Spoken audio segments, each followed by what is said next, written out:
Good afternoon, Laura. Thank you so much for joining me today. Happy Tuesday to you. Thanks, same to you. So, maybe you could just start by telling us a bit about the mission of Intentionalist.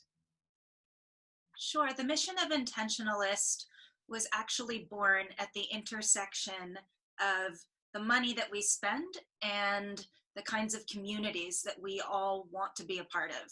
At Intentionalist, we believe that where we spend our money matters because people matter. Is there a particular success story that you'd like to share? One business that stands out in my mind is a restaurant called Musang, which actually just opened up this year.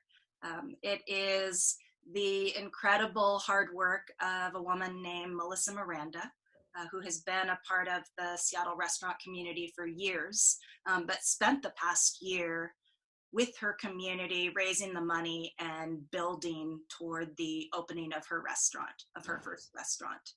And it was really just a few months into Musang, her restaurant is on Beacon Hill, that she recognized that as a chef, the need for her from her community was to ensure that folks had food to eat. And so while she maybe spent a week trying to figure out how to offer takeout offerings, ultimately what she felt called to do was ensure that people in the community who needed it had a safe place that they could go to and be fed, be nourished, no questions asked. And so she immediately transformed her restaurant into a community kitchen. My last question as we wrap things up. Entrepreneurship is hard and challenging, even in the best of times. I'm curious, did you always know that you wanted to become an entrepreneur? I always knew that I didn't want to become an entrepreneur. So, full disclosure, my father was an entrepreneur before he retired. And so I witnessed firsthand his experience. But that aside, I, from an early age, was really determined to go my own way and be my own woman. And so, in many regards, I think the fact that he was an entrepreneur in some ways kind of took that off the table for me.